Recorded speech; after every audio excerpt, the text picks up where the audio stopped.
Okay. So we were looking at this thread 2, I believe.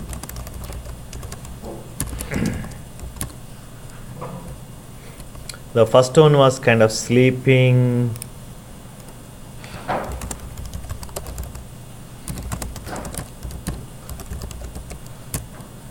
Time thread 2a. Okay, that ran very fast because couldn't find the command. Okay, just thread 2. Let's run that. So that's with the sleep, and mentioned here that most of the times basically is sleeping. Threads are just wake up, increment, that take the increment sound count and give the turn, and it's sleeping basically, right? So if we go back there, we kind of uncommented it out, then it was very fast, right? But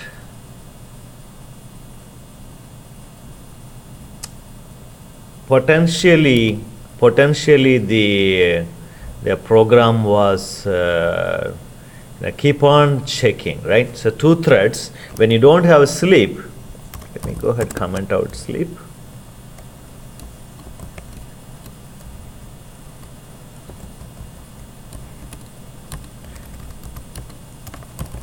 So now basically these threads don't get out of CPU unless they are forced out of, right? Or they loop ends. Otherwise they're pretty much in the in the CPU. Printf may or may not take the thread out. So let's assume it doesn't take the thread out. So there's no sleep, so it just keeps on waiting in the CPU, keeps checking. So every time run now is equal to 2, it basically just skips and goes up again and just comes here, right? So you know what, let's do one more test. Right here, loop count equal to 0, and as soon as we come inside the loop, let's do the loop count increment. Okay, so that will tell us how many times it go through the loop, right? So similarly here also, int loop count equal to 0, loop count plus plus. Okay, very good. Now we want to know what the loop count is, right?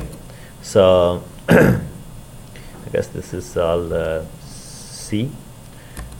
So waiting for thread to finish. Let's go ahead and put a number there. We'll just use another line. This is parent, right? Parent loop count. Do we expect that to be 20 or do you expect that to be more?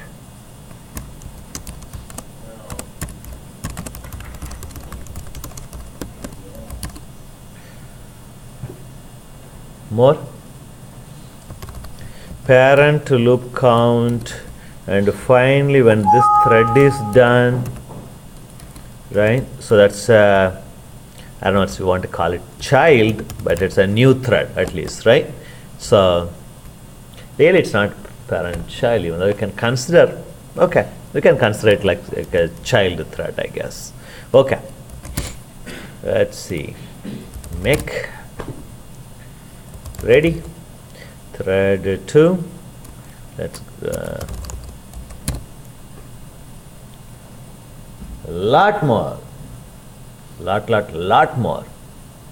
To be honest, I didn't expect that big count. What does that signify? This is such a huge number, but we were doing the actual this one only 20 times. What does it say? You're using a lot more CPU time. Yeah, useless CPU time, right? Well, they are taking turns, so really, so how will you get into infinite loop? Right? See, the turn is working, right? Taking turns is working. Remember, this run now, the variable, only two values possible, 1 or 2. So maybe every time you check, does not get changed. That's right. Every time when you check, the other thread hasn't run yet, say, right? They have to give turns, right? After giving turn, this guy continues to run. This is actually a big problem when you have single processor. Consider single CPU, right? So you give the turn to the other thread, but your thread is still running. How will the other thread run if you are still running? It won't. It won't, until scheduler kicks you out. So you use up the whole scheduling time slot, whatever it is, 1 microsecond or whatever. It depends on microprocessor and all those things. So until then, you don't give up. Really, program says, change it, give up. Well, there is no code to give up, say. That's what sleep comes and helps. See, sleep effectively gives up the CPU, say. So in that sense, it's very CPU efficient, the sleep is. Not real time, the actual running time efficient. Running time is very slow, right? So whereas now, running time is efficient, but CPU wise, not very good. You want to say something? Does C++ have switches effectively that can be like synchronized in Java? Is that what you're asking? I'm not sure what it is in Java. It's essentially if you set it to essentially true, then it allows any threads that the switch is blocking to proceed. But it will block those threads from being used until it is switched. Yeah. So you need some OS aware mechanism, right? Currently we don't have anything in OS aware. So OS thinks that you're doing important job. Say, the scheduler doesn't know what's going on. So this guy just keeps on in this loop. Okay, so doing very important work. So it lets you run through the whole that time slice, right? Whole time slice. Then the other CPU, other thread kicks in, and so pretty much you are running 20 time slices. This one, the other one is also running 20 full time slices, right? That's the problem when you have one CPU. When you have two CPUs, that problem is not there that much. Why? They can run parallelly. One thread, one CPU, another thread, another CPU. If we are scheduling like that, then it shouldn't be that bad. Okay? So this one, let's see, every time, little bit different, but they are all still around 30,000 range.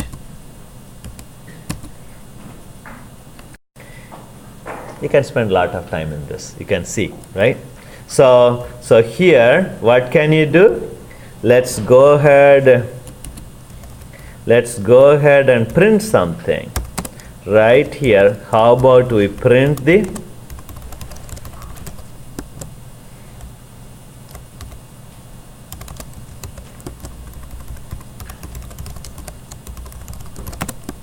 okay?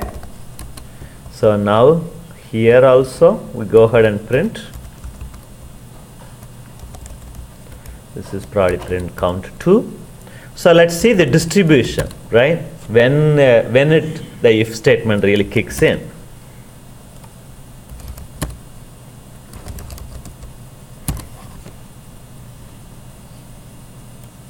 So that kind of gives you a very good idea how much you are kind of grinding the CPU.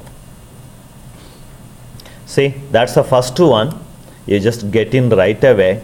Second time to print 1, you are going through the loop 6,000 times. That's probably because the thread is slow to start, maybe. That's the reason. So ignore that, okay? After that, see, 6,000, then it went through the while loop 1,600 times before printing 1.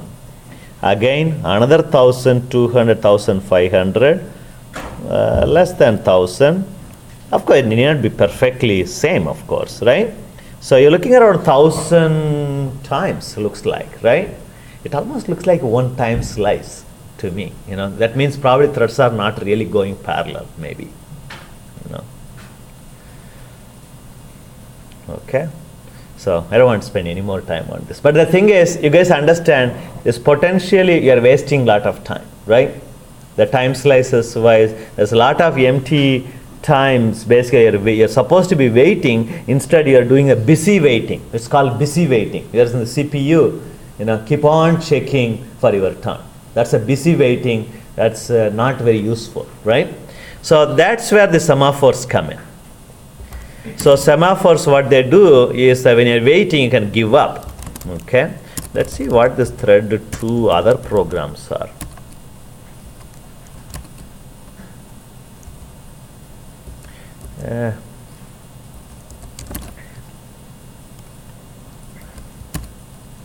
Thread 2, yeah. This is a binary semaphore. So now instead of that variable, we have changed it to a OS aware variable. Now scheduler kind of knows about this variable. Oh, these guys are taking turns. How does it know? It uses a global, this binary semaphore, just like a regular variable. Only thing is that OS kind of manages that. It initialized to 0. Okay, that's what this is. That's a extra 10 there. That's not used. So then here it's almost like a kind of locking system. Basically, best example I can give you is go to the restroom, you lock behind you, right? That's what this is. It's a critical section, right? Once you go in there, this code, nobody else can enter that code or enter similar code. What do I mean by similar code? This code. See, lock, do some work, unlock. Same code you see, similar pattern code using the same semaphore, lock, same lock. Okay, and do some work, unlock. So when do you release it? Yeah, the unlock. Oh, unlock. You lock means once the lock is successful, nobody else has the lock. Okay, so you have the privilege, right, to run this code, right? So if somebody else is also using the lock, same lock, right there, same lock, then they cannot enter. They will wait right here. They will wait there. Only difference is that this lock is OS aware. Scheduler knows about this. If you are waiting here, scheduler will throw you out of this CPU. Okay? No longer that useless while loops anymore. Okay? So how you can envision running this is that you go to semaphore, let's say somebody else has the key. Immediately you'll be put in sleep. Okay? Until that lock is released. Once the lock is released, you'll get a wake up. You wake up and run, basically. Yeah? That was the switch, yeah. So, okay. So, let's see whether this works. Thread 2A. Can I do like that? Okay.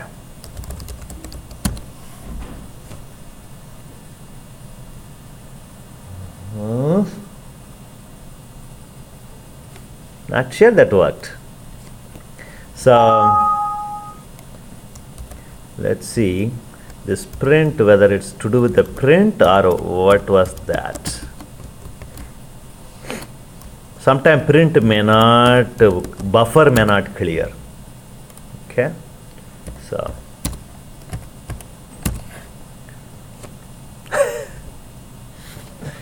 not exactly taking turns.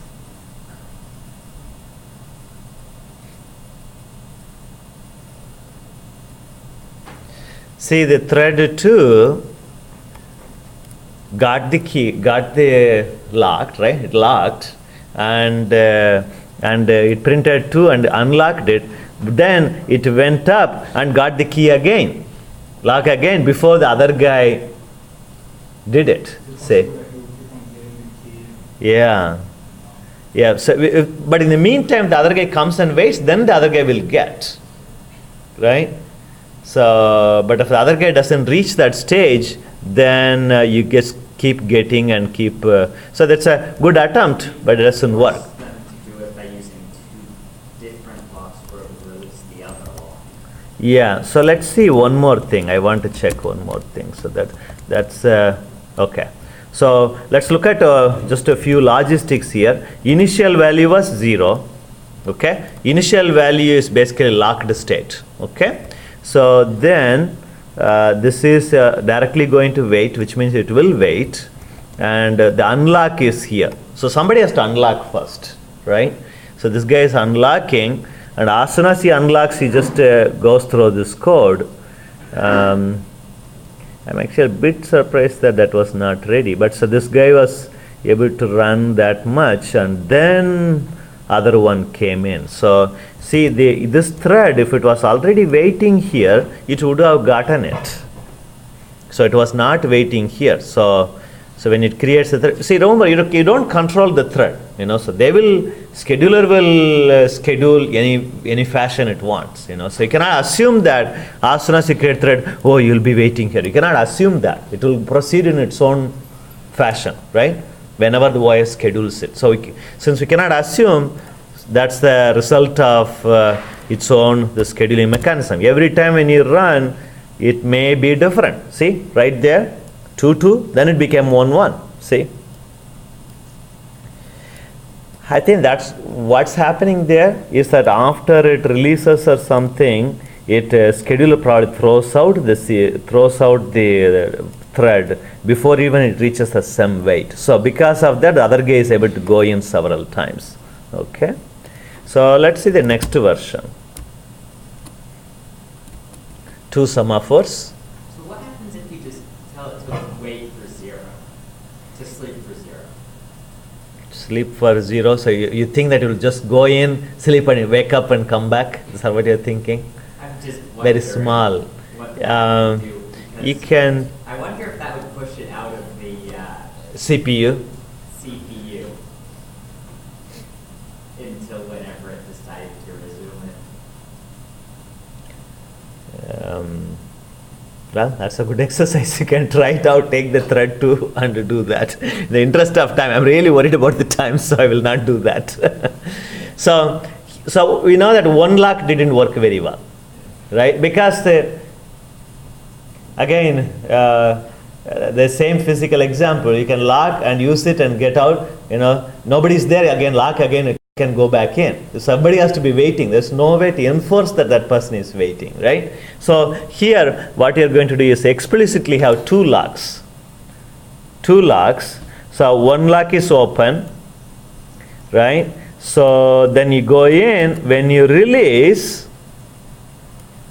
it's not that you're locking and unlocking same one, rather you're locking the first one, you're allowing the other person to go unlock the other one when you get out. So each other, that 2 threads will unlock each other, unlock and lock. You lock your own, and but the unlock will be done by the other person, other thread. So what does this mean? I want my lock. I'm waiting for the semaphore to become 1. Okay, somebody has to unlock, increment basically, and then I run through this code. Then now I will ask the other person to run. How do I do that? I increment the other semaphore, which the other person was waiting. See, other person was waiting for that their own semaphore. So you give you an indication. Okay.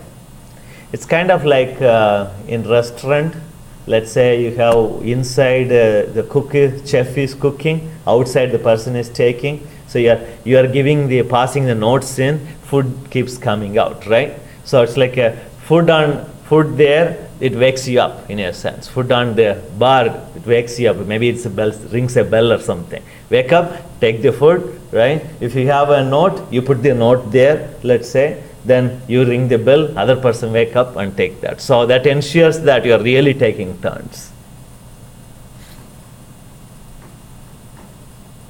How do we explain this? Okay, let's see. Let's draw with a diagram.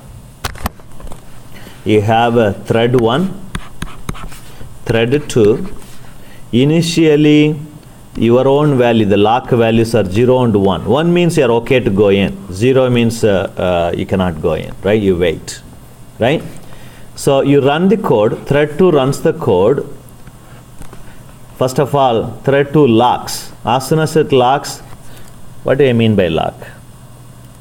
I mean that semaphore wait. Semaphore wait basically decrements the count, okay? So semaphore wait decrements the count, so the 1 becomes 0. Then it runs the code. When the code is run, finishes, it increments here. That enables this guy to run. See? So then immediately this guy becomes 0. So it was waiting, right? So wait is successful. Immediately upon access to the lock, that makes it 0. And then this guy runs.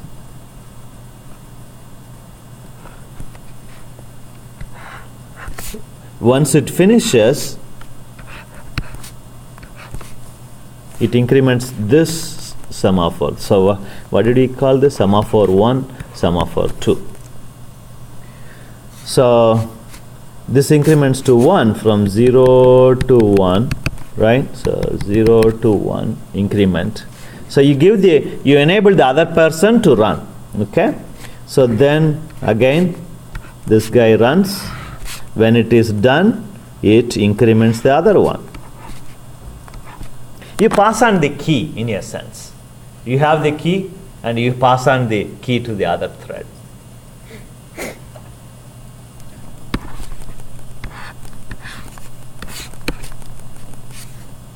Zero becomes 1.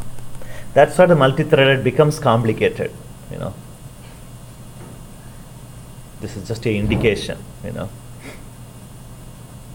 Earlier what we saw was that 0, 1 thing. As soon as when you are not using 2, right? Earlier what we saw was 1 semaphore, right? So it was 1. So whoever gets it makes it 0. Work is done. You put 1 again. If this guy is not waiting, you basically get control of it again. If it was waiting, it will get the control. But if it was not waiting, you get the control again and you run. So that's what the problem was. If T1 is not waiting here, it may be in some other place, it's due to scheduler or something, then this can go on. So it's not really taking turns. Here, it's really independent of the scheduler behavior.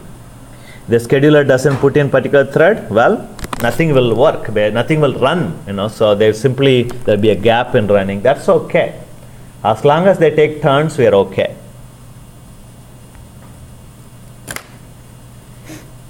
So this ensures that they take turns, because we are explicitly enabling the other thread to run, see?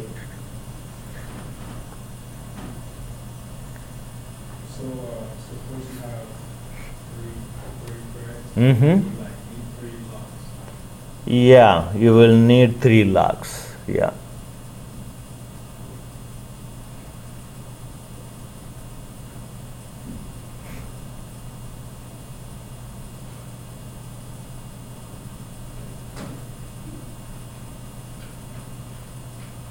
Okay.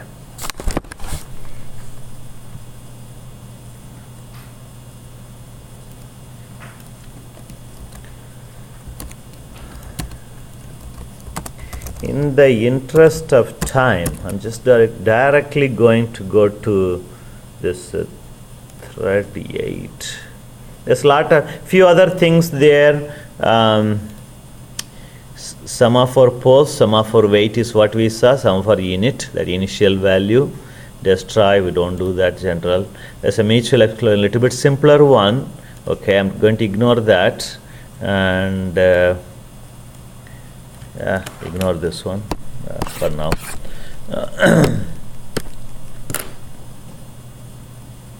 Just a quick review. How many tasks are created by this command?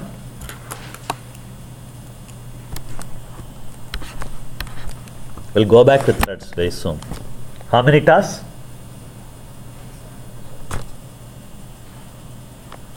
Well, there are 4 tools, right? It's not a trick question. There are 4 tools. The minimum is 4 tasks, right? Shell forks 4 times and creates this task. How many tasks are created in this code? Initially, you have a parent, then fork. What does fork do? Child. Okay, now you have 2 tasks at this point. Then next to fork, this guy creates a child 1, this guy creates child 2, this one creates, right? So that's a final configuration. So you have 4 tasks running, right? Because here it's 1, right? Here it's 2, right? Here it is 4. Total number of tasks. Okay? Very good. Let's get back here.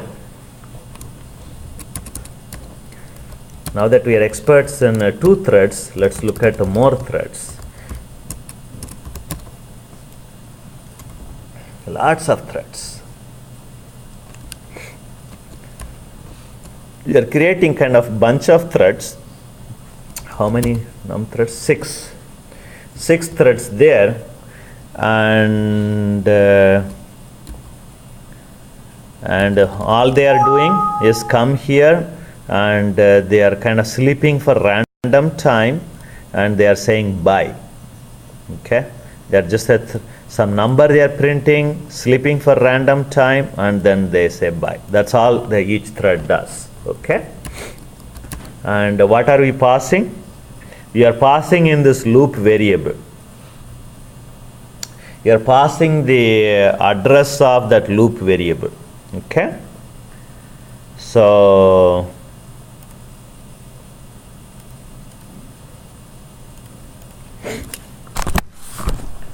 thread 8. So you have the main thread and you have the main thread. Remember, thread main thing is that stack.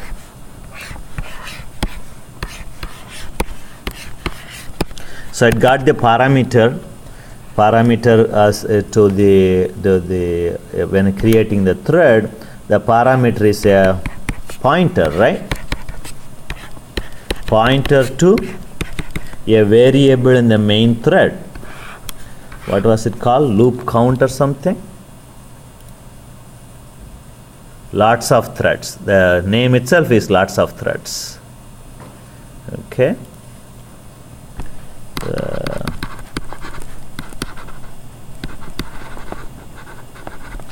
That's the variable name. So this is the variable name. Variable goes from 0, it creates first thread, and next thread 1, 2, 3, like that. So it creates 6 threads, right? So it just keeps going up. You expect that to kind of print 0, each one to print 0, 1, 2, 3, because that's how they are created, right? So let's see what happens.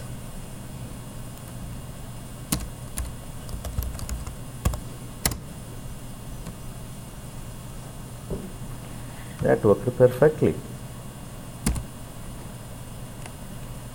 Too much sleep.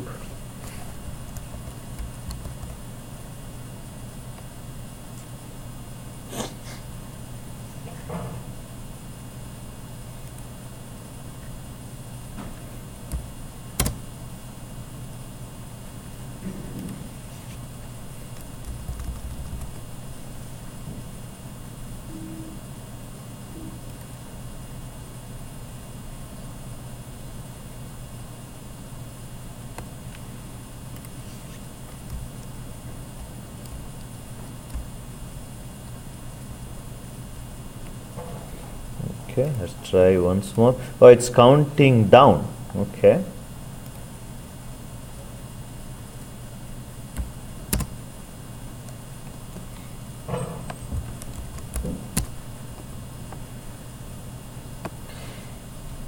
Does this give you idea? See, when you're creating a thread, suddenly sometimes out of order too. Just because you're creating thread, in fact, the thread argument 6 should have appeared first, isn't it? You're doing the number of threads, 5, okay. Lots of thread, oh, it is going up, I'm sorry. 0 to up, and 0 to, you're incrementing, what do you expect that to print? See, the lots of thread going from 0 to 5, right? When it reaches 6, we stop, right? So you expect that values, the threads to print 0 to 5.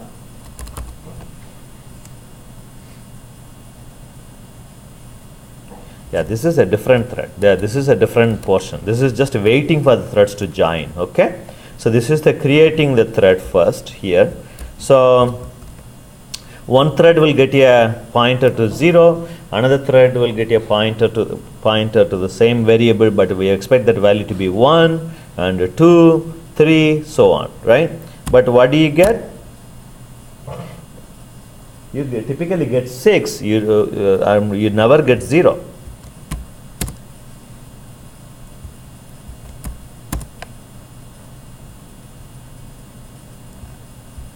We are getting different values. I was hoping that we will sometimes get a same value twice.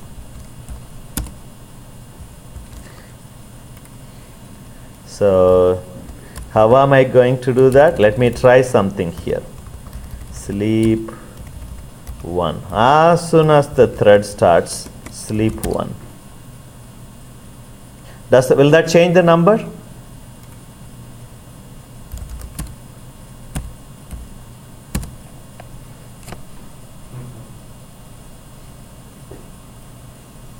Believe me, argument was not 5. Argument was a pointer, right? Argument was a pointer, right? So wherever we are pointing to, that value changed. Why is that? Because of this diagram. See, this guy, this pointer was pointing here, see? So it depends on when you look at that variable, right? If you look at the variable right away, you get something, the value before that variable gets changed. That's a loop that's going on, right? If we wait some time, then it goes to the final value. Okay? So, in fact, I was expecting to be, honest, should it not be 6? How is it 5? Lots of threads equal to 0. Num threads, it is doing lots of thread plus plus. And so it should be final value should be 6, right? What am I missing? What is that I am missing? It's ending as 5. Oh, right there. It's not that it ended, it already went here. Okay? So it already went to the next loop. That is 5. We know that. Welcome to threads. He's laughing. Good. I'm glad you guys are laughing. Okay. So you want to try sleep 0? I don't know whether it will do any good. We'll try.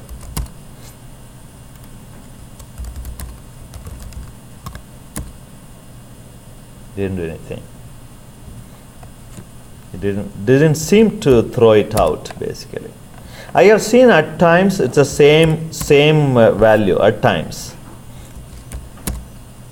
See, the 6 is there because we managed to catch the main thread before it hits that second for loop. Otherwise, it won't be 6.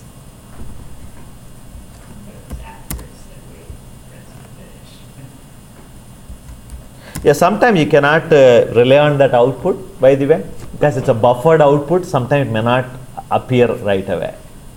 Okay, so that's another strange thing. That's why, remember earlier I kind of changed that to if there's a new line character, it tends to push it out. Otherwise, it may not. Even with new line, sometime it won't push it out right away. There's a flush, you can do flush method. So, okay. So, how do we ensure this doesn't happen? See, if you do, for example, sleep 1, you access this variable a little bit later, we are in trouble. Now everybody says their ID is kind of 5, right? We don't want that, right? So, there's a workaround mechanism. Basically, then, instead of passing in the pointer, you pass lots of threads itself, treat like a pointer. Okay? Remember, typecasting, you can do all the typecasting here. So you're passing in, pointer value that has a pointer, as if it's a pointer value. So initially it will be 0, 1, 2, 3, 4. So you're not really doing, you're converting that pointer itself as an integer. See, this will ensure that that will never happen. Now you do put some sleep or something, whatever you want. You are not really dereferencing. See, you are just using this arg itself. So no such problems. Sleep 1 if you want to try. And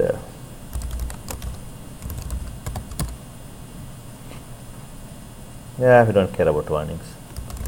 38A. Now everybody gets proper numbers, 0 to 5. And also see the order, every time need not do the same order. See, threads, you have no control over which thread will be executed first and all that, you know. So you have to, basically something we don't control, scheduler controls. Okay, so you can see every time when you run, it may be a different order.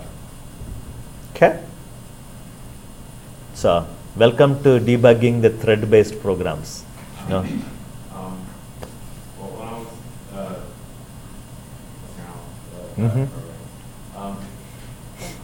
it's supposed to print out, pick up the thread, or pick up the thread every time the thread joins back to the main program, right? So why is it doing it here? Yeah. Good question. So remember, the buy is from the other thread, and the main thread, is it really running? Let's see here.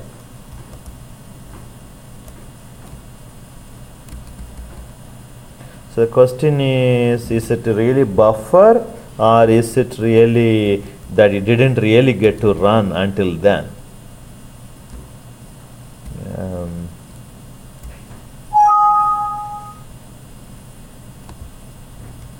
So it behaves the same way every time, right?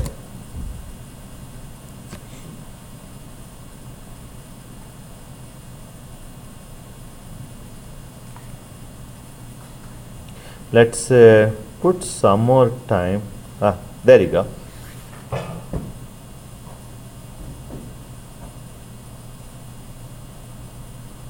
Even that we don't control, looks like. So, of course, hard to tell whether it's really because of just a message appearing a little bit late, or is it really that it may not pick up right away. Again, that's to do with the scheduling of the main thread, I'm afraid. So, you don't have control over.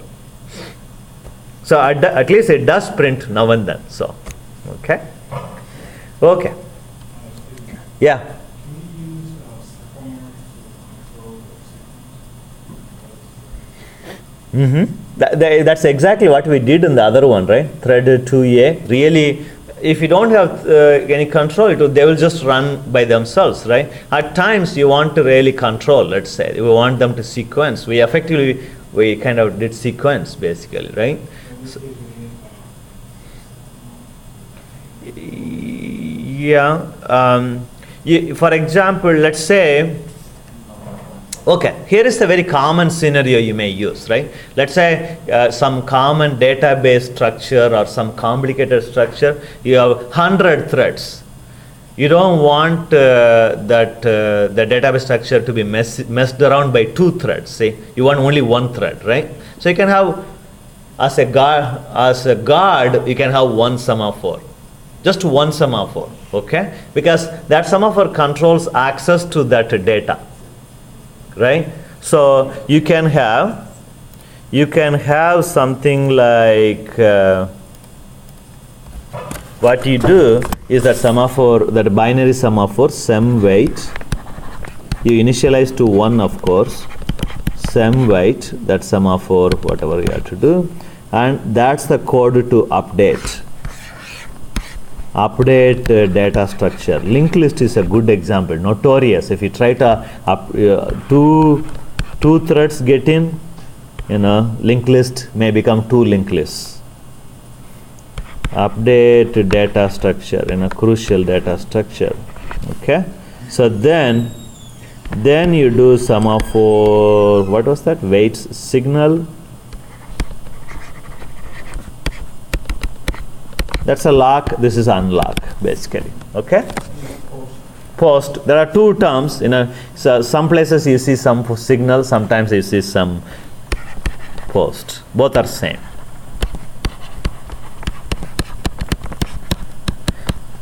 Okay, the operating system books would call it, the theoretical thing, you'll call it P and V, something like that too. Okay, so now let's say 5 threads are running, they all want to update the data structure. So the one of them will get in, 4 of them will be waiting here. As soon as the first guy get out, the second one will get in. How do you ensure that they rack one? You don't control who gets in.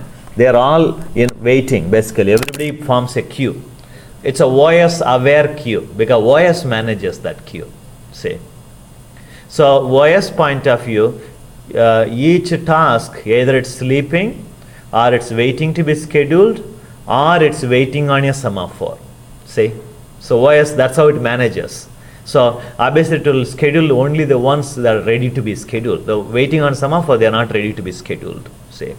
Because CPU. So that way CPU usage is very efficient. So in that sense, actually we could have managed to use one semaphore and print. Well, the problem was last time, that's why we tried, but the other guy is not waiting. So the taking turns will work only if everybody is in the game. Everybody is in that same place. See. Here we are not worried about taking turns, rather we are worried about the consistency of data structures. So one thread, it may come back again and again and update data structure. We don't care. Others may be just reading it or whatever. That's okay. We are worried 2 guys inside, too many cooks is what we don't want. Right? So that will spoil the data structure. In fact, there's a famous problem called the producer consumer. Is that what we crossed out? Yeah.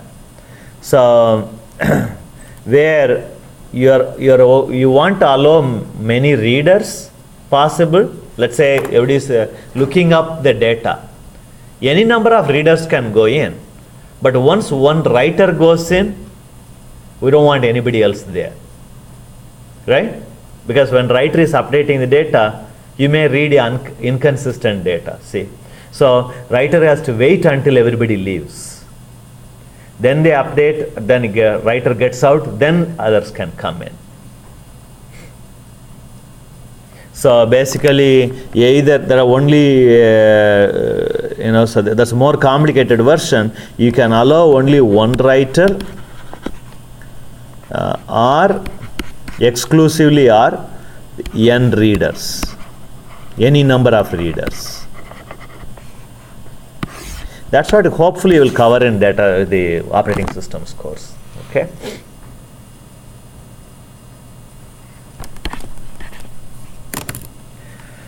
Okay.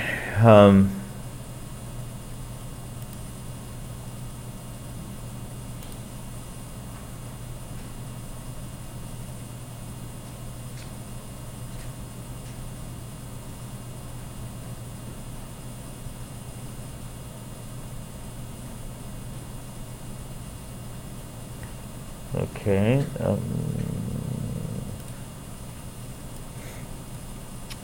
Let's do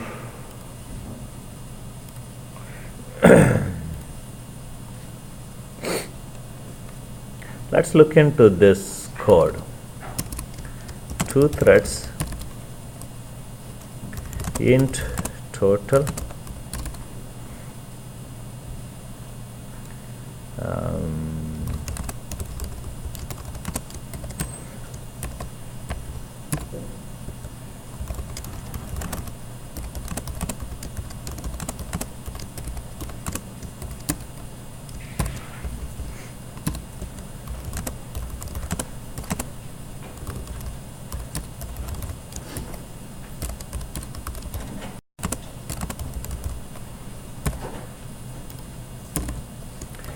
two threads, invoking process in parallel. What is the final value of total?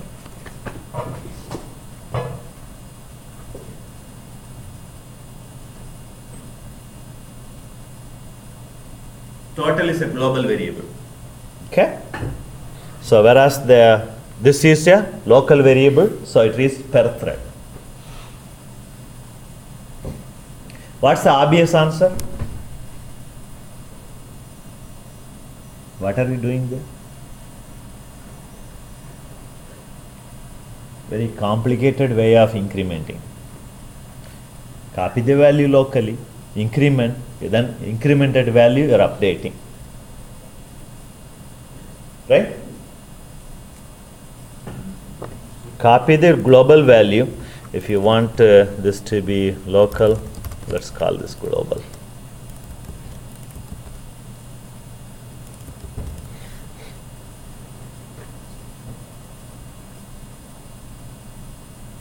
One thread, just one thread, what's the final value of total?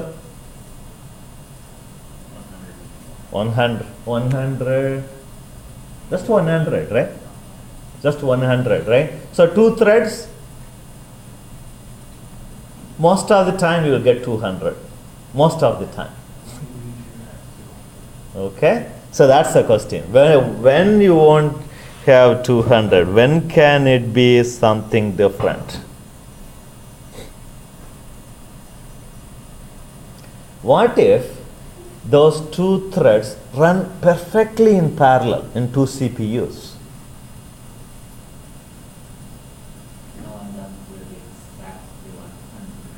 Isn't it? You can have 10 threads if they are running perfectly in sync because you have so many CPUs. It is possible, I won't say theoretically, practically there's a small percentage, it's possible that you will get 100. So back to 2 threads. So even with 2 threads, it is possible to get 100 as the answer. How long will it take you to fetch the memory and put it back? Typically 1 clock cycle or something. So that's a 1 tick, right? Remember the CPU speed, right? What do we say? CPU speed 1 gigahertz or something, right? So that's 1 by 1 gigahertz, which is what? Micro is picosecond, I believe. Pico is what? 10 power, 2 power, 12, right? Yeah, giga is 9, right? So, yeah, so it's something in between pico and micro. I don't know what that is. Okay, so basically you are looking at 1 by 2 power 9, right? Yeah. Nano? Yeah, nano.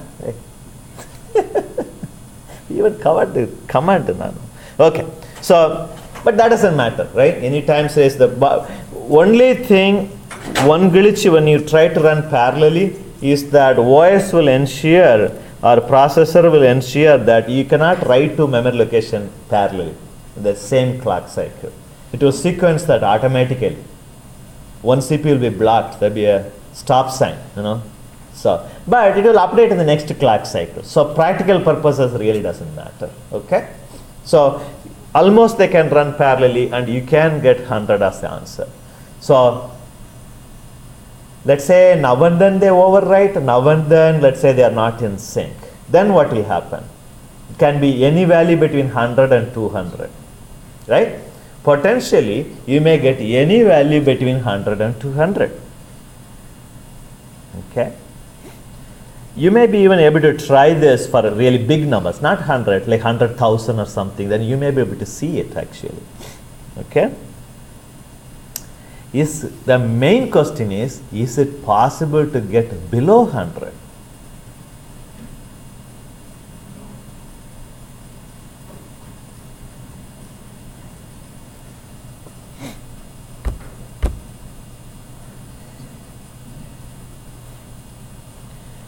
So, is it possible to get final value below 200, below 100? So, you have to think like a criminal engineer. You have to stop and start in just appropriate times. That is the reason why I am doing this kind of funny increment. Why would you write funny increment like this? That's there because just mainly to explain that concept. Okay, let's try.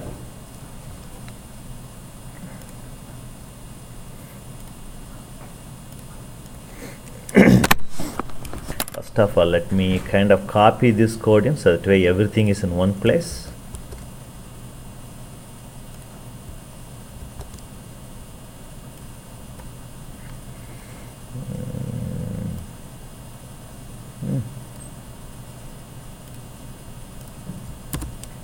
Very good. Okay. So now, what do we have? We have thread 1, thread 2, and that global value in the middle, 0.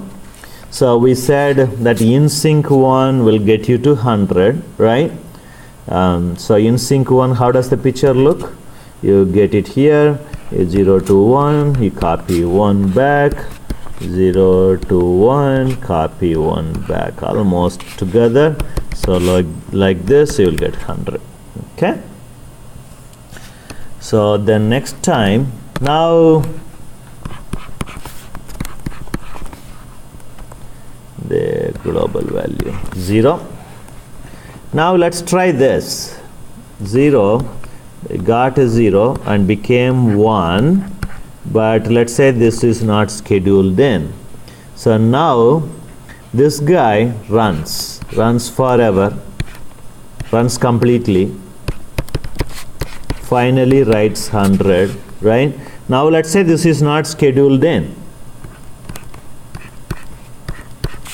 Since it was not scheduled in, it's kind of wait mode here because scheduler can do that. Really, we don't have any control over it, okay?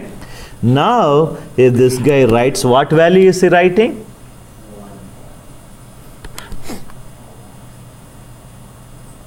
1. He read it long time ago, see? After reading it went out of the schedule, out of the CPU. Okay? So other thread completed, this thread came back and write 1, but still all is not lost. So remember, he has to do still the work. Remaining steps, it will eventually become 100, right?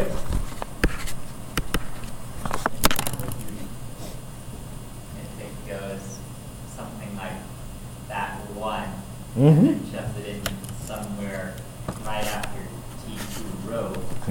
Let's try again. I I put it in the wrong place, looks like. Try again. Thread 1, thread 2, be really evil, okay? All your evil energy, bring it out. Okay, 0. And T2 is very upset, right? Based on a recent experience, right? So it's ready to strike back. Remember, you can strike back only if you have things to execute. So don't finish everything, right? So do this all the way 99. Then, no, not that. Now what does this guy do? 1, 0, 1, he writes 1, right? So it writes 99, then reads 1, it waits to read. See where it's going? Now this guy waits for the strike. absolutely no idea what's going to come out. So now this guy keeps going. It writes 100. Finally, what value he writes? 2. Perfect strike. Unless this can come up with absolutely just about any number, as long as it's. The thing that's really interesting about it is that any number of threads, final answer is 2. Any number of threads. Any number of threads, very easy, right? You just introduce other threads in between. Right? Right here, you can introduce, right? See, any number of threads you can introduce here.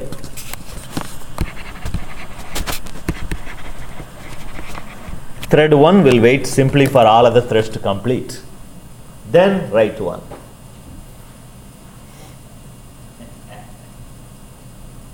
See, you thought this course won't be exciting? So basically, when you use multiple threads, sometimes you have no clue what will happen, and that will probably occur in the most difficult time, here showing to the customer or showing off to your boss, or showing off to president, whatever. So, okay. And this is one of those reasons why threads can be a real pain to debug. Yes. So. So I will not show this to CS0 class, 1336, where they're still learning for loops. Yes.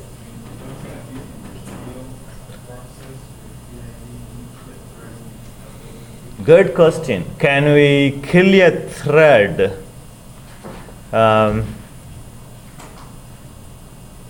Kill is for the process. There is a possibility it may kill all the. Yeah, see, because you're really doing kill PID. It's not LWPID. Remember, you have the. I guess we can try LWP and see what happens. So here, let's get back here. Let's put 100. Okay, make it sleep for a long time. Thread 8A PS minus FL. So now you have the thread PID 834, rest of thing 835. Now let's try kill 835.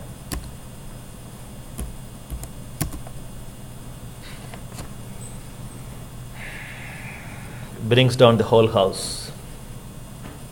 That's because the kill command is meant for a PID. It's really for the real whole entity. So, see, because if you kill a thread, you think about it, right? If you kill a thread, you really destabilize the process altogether, right? It brings all kind of other problems, right? For example, let's say they are taking turns. If you kill one thread, what will happen? The other thread is really very, very sad or very happy, depending on the scenario. And wait forever. Also, you may be already in the critical section or something. If you get killed in between, other guy will be waiting forever. So, good question.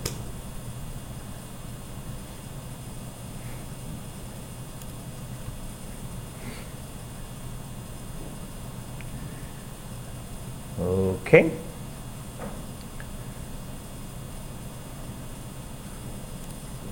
So with that, we are kind of done with the threads. I think the next class, I think we're supposed to cover in this class is the pipes. I don't know how much you'll get into scripts. I wanted to cover a little bit of scripts, but it looks like we'll run out of time. That was a kind of stretch goal anyway. So we will cover pipes, and I got to post the assignment 5 too, last assignment. So in case if you want to kind of get ahead, that's fine. Probably I'll try to find a video lecture on pipes. I'll post it there too. Too much free time during a Thanksgiving? Sure. I mean, listen, we see that pipe video, so